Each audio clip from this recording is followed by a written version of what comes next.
This is a quick video on how to replace a Nissan 2000 ignition switch. This might work for more than just the Altima, I'm sure, but this is a 2000 Nissan Altima, and this ignition switch has some green stuff growing on the back just like that.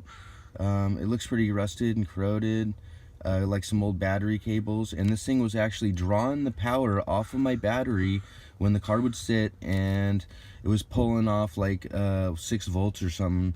It was pulling off a lot of electricity. It was killing my battery, so maybe this is the reason why your battery's going dead. This car has 226,000 miles on it, and so realistically it's almost all original. And so what you got to do is see that little plug right there.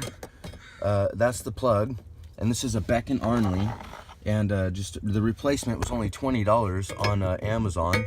And there's the plug, and you just unplug it. There's 4 screws, bang bang bang. There's one up there, and then one there, and pull the cover off.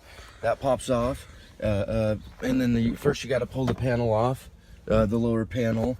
Make sure when you pull that one out, there's like a little thing right there. When you pull that off, be careful, that one always breaks. I always super glue mine back. And so once you get in there, there's just 2 screws on the back of this.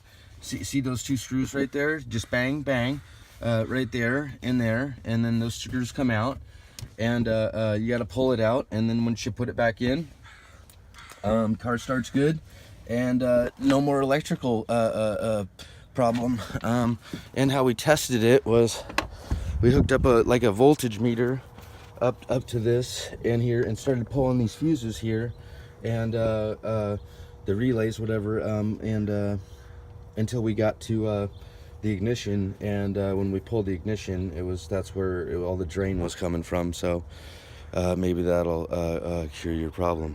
It was actually pretty easy, a couple screws in and out. You might have to move the steering wheel column up to get the lower bottom plate out, and then you'll have to move it back down to remove the screws to get the ignition wiring out.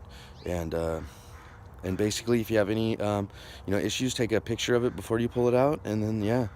And so this car has actually not been as good as my 1993 Nissan Altima, but whatever. It needed a timing chain. This one did, and my old one didn't, which was $2,000, and basically it kind of pissed me off. But whatever.